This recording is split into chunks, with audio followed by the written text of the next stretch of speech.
నమస్తే రమగారు. నమస్తే జయ. రమగారు, హ్మ్. చెప్పులు పోతే హ్మ్. దరిద్రం పోయింది అని అంటుంటారు. హ్మ్. అసలు చెప్పులకి దరిద్రానికి ఉన్న సంబంధం ఏంటండి? ఊరికే అంటారు. క్యాజువల్‌గా ఆ వచ్చిందేనా? చెప్పులు ఏ రూ. 4,000 అనుకో, అమ్మా! ఎంత గుండె కలుక్కుమంటుంది. మరి? రూ. 10,000 చెప్పులు కూడా ఉంటున్నాయి ఇప్పుడు. యాక్చువల్‌గా ఏంటంటే, చెప్పు పోతే దరిద్రం పోతుంది అన్న మాట కాదది. హ్మ్. ఆ చెప్పుల్లో ప్రత్యేకం ఉన్నాయి. తోలు చెప్పులు. ఓకే. అంటే ఏం చేయాలి, లెదర్ చెప్పులు కనుక అయితే, మనకు పాదాలను అంటి పెట్టుకున్నప్పుడు ఆ లెదర్ తోలంటే ఇంకొక జీవిది. అవును. మన పాదాల్లో ఉండేటువంటి శని తాలూకు అవశేషాలు ఆ తోలుని ఆశ్రయిస్తాయి. ఆహా! తోలు చెప్పులు వేసుకునే వాళ్ళు ఎంతమంది? లెదర్ చెప్పులు వేసుకుంటున్నాం మనం అన్నీను. అసలు తోలు చెప్పులు తెలియని వారు కూడా ఉండుంటారు. ఉంటారు. కదా ఎందుకంటే రమగారు? కాస్ట్లీ లెదర్ చెప్పులంటే పూర్వకాలం ఏం చేసేవాళ్ళు, చాలా కాలం క్రితము చెప్పులు కుట్టించుకోవాలి. అదొక ప్రత్యేకమైన పని. ఆ తోలు చెప్పులు కూడా ఆ ఊళ్ళలో ఏవైనా ఎడ్లో ఏవో చనిపోతే చెప్పులు చేసేవాళ్ళు. బోలెడంత శ్రమ, బోలెడంత సమయం. కొంతమందే చెప్పులేసుకునేవాళ్ళు.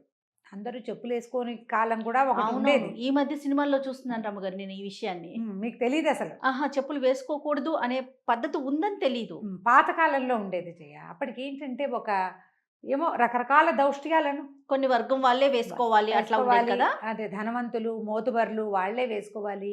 పనిచేసే పాటక జనం వేసుకోకూడదు. ఏమిటేమిటో ఆ! పిచ్చపిచ్చవన్నీ ఉండేవనుకో. పిచ్చ మనుషుల్లో పద్ధతులు. సమానత్వాలు అవి లేవు లేను. ఆనాడు. అవును. అదొక కాలం అమ్మా. అవునవును. ఇప్పుడు దానికి ఎవరిని తప్పట్టలేము. ఆనాటి ఆలోచనలు ఇప్పుడు లేవు. ఆ తరం మనుషులు ఇప్పుడు లేరు. లేరు. హ్మ్. అలా ఉండేదట అనుకోవాలి అంతే మనం. టాలు తప్పిస్తే ఇంకేం లేవు. అన్నీ మారిపోలేదు. అవునవును. మారినాయి గదా! ఈ చెప్పులు కుట్టిచ్చేవాళ్ళు. ఆ!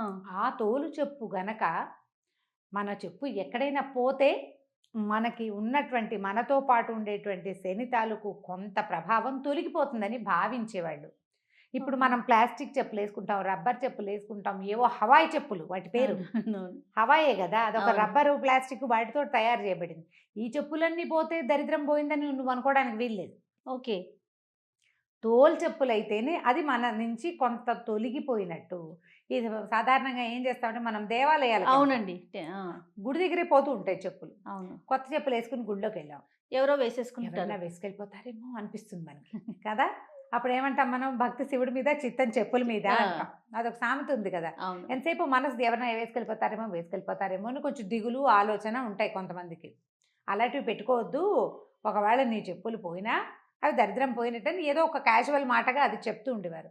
ఇప్పుడు మనం మామూలుగా ఏం చేస్తారంటే చెప్పులు లైన్‌గా పెడతారా, చల్లగా మన పాత చెప్పులు వదిలేసి అక్కడ ఎవరైనా కొత్త చెప్పులుంటే వేసుకెళ్ళిపోతుంటారు కొంతమంది. హ్మ్.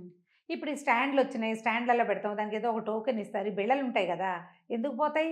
అవును. పోవు. నావ చెప్పులు కూడా పోయినాయి మదురైలో. ఓకే.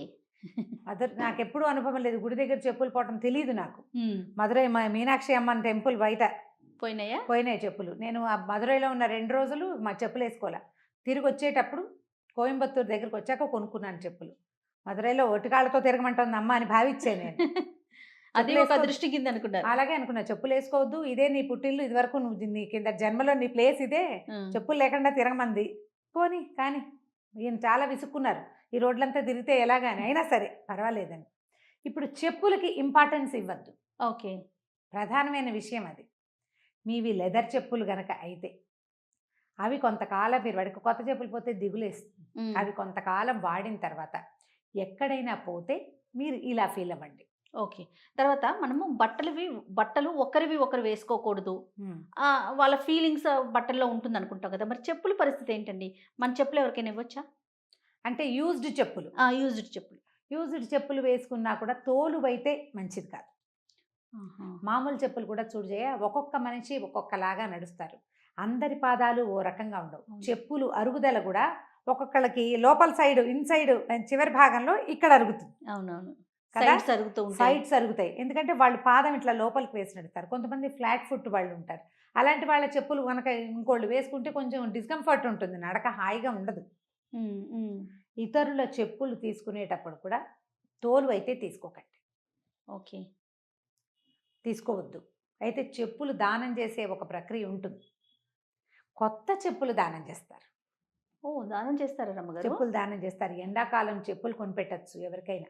ఓకే. సమ్మర్‌లో పనిచేసే వాళ్ళు ఉంటారా, అదేలెండి. అదేలే. వీళ్ళకి చెప్పులు కొనిపెట్టొచ్చు. అది చాలా మంచి చెప్పులు, గొడుగు అవన్నీ కూడా చాలా మంచివి. హుహు. మనం అంటే స్నేహితుల దగ్గర, వాళ్ళ దగ్గర చెప్పులు, గిప్పులు కొనిపించుకోకూడదు. ఒకవేళ కొనిపించుకున్నా అవి లెదర్‌వి కాకుండా జాగ్రత్త పడాలి. ఓకే. లెదరు ఎప్పుడు పనికిరాదు. వాళ్ళవి మనం వేసుకోకూడదు. వాళ్ళతోటి కొనిపించుకోకూడదు. హ్మ్. అదొక చిన్నతనం కదా! అవును. అవును. అవునా గదా! ఎందుకొచ్చింది?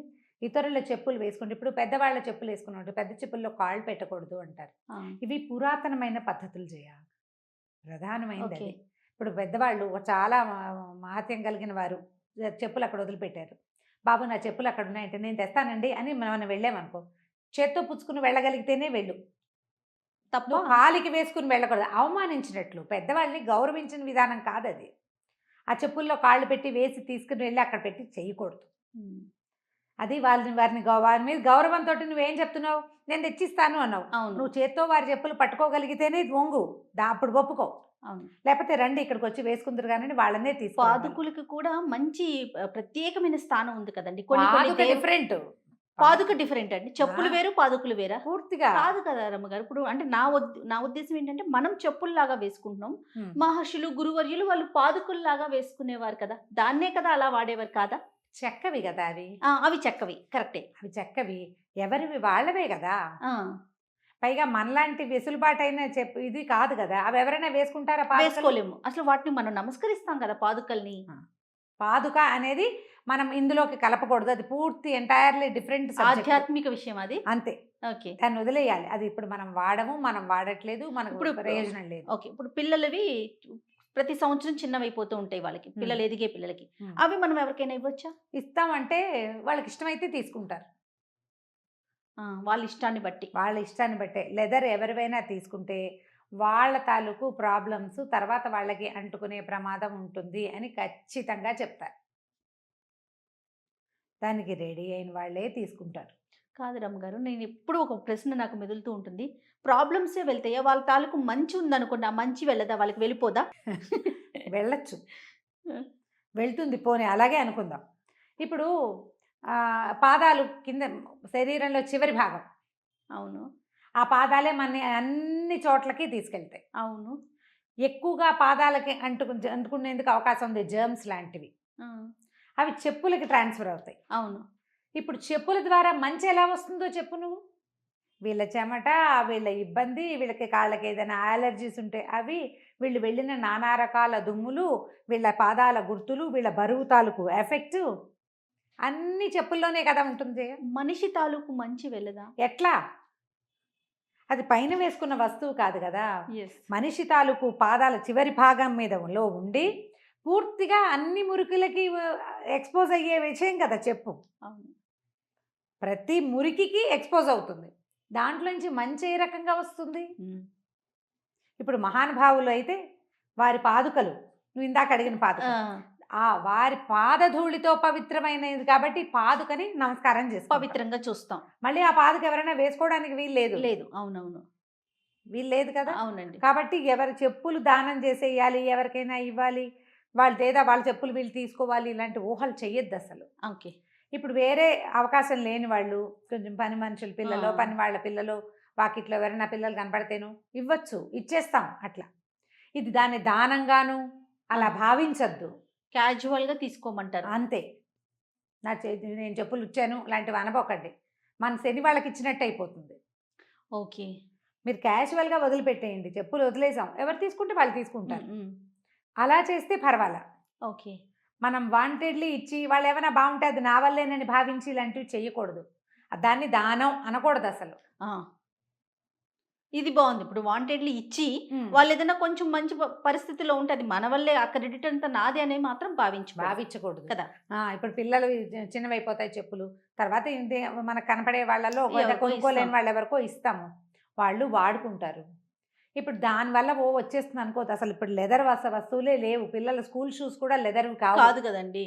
అవును. ఏదో సమ్ రెగ్జిన్ లాంటి దేనితోటో చేసేస్తున్నారు. ఈ వాక్యం చెప్పబడింది కేవలం లెదర్ వాటికే. ఓకే. ఇది పురాతన కాలం నాటి మాట. విషయం. హ్మ్. ఇప్పుడు దీన్ని పర్టిక్యులర్‌గా దాన్ని మనసులో పెట్టుకుని వీళ్ళవి తెచ్చుకున్నాం కాబట్టి మనకుంటికి దరిద్రం వచ్చింది లాంటివి భావించకండి. ఓకే. అంత ఎక్కువగా ఆలోచించక్కర్లా ఈ విషయం మీద. నిజానికి పాతకాలపు విషయం ఇది.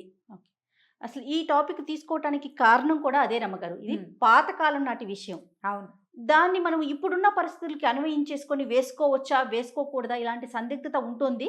ఒక చిన్న అంటే అనుమానాన్ని నివృత్తి చేద్దాము అనే ఉద్దేశంలో భాగమే తప్ప ఇప్పుడు పాత ఫ్రెండ్స్ విషయాన్ని ఇప్పుడు ఎందుకు తీసుకున్నారని దయచేసి కామెంట్స్ అయితే పెట్టకండి. విషయం అర్థమవుతుందని అంతే. అంతే. రైట్ రమ్ గారు. హ్మ్. నమస్తే. నమస్తే.